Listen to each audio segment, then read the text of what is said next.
This is a quick video on the power up and power down sequence for the main sanctuary. First thing you're gonna do is go into this box here and you're gonna hit the power button. Light's gonna light up green.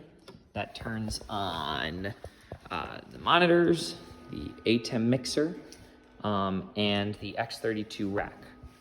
You'll notice it does not turn on the amp automatically. It is really important that the amp is the last thing that we turn on from an audio perspective and the first thing that we turn off.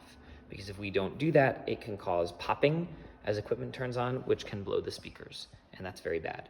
So once the mixer has started up, you can turn on the amplifier. As part of our power up procedure, we're gonna come onto the app. Now I already had the app loaded.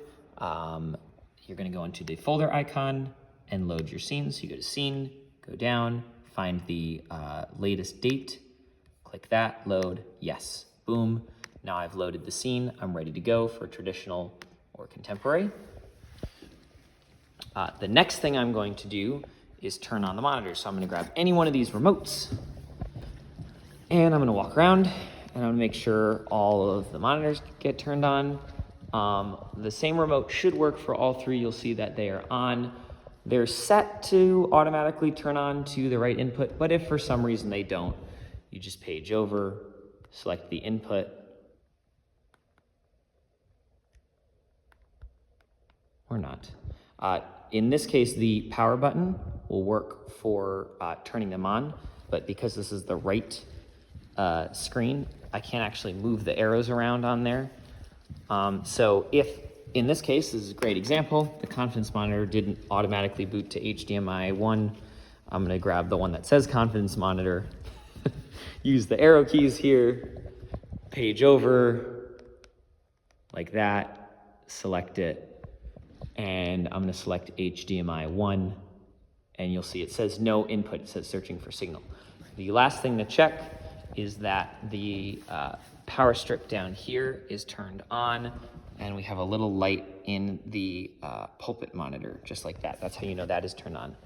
Now, once all the screens have been turned on, that is when we want to come back and turn on the computer, because we want the computer to be able to see all of the monitors already be on when we turn it on. So I'm going to come down here, click the power button,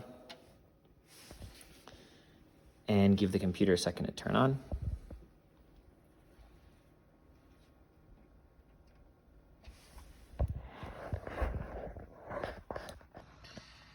Then once the computer's started up, you go down, start presenter there, give it a second, it'll connect. You'll find your service, traditional, contemporary, hit the first slide, and you'll see the monitors start working. Your program there.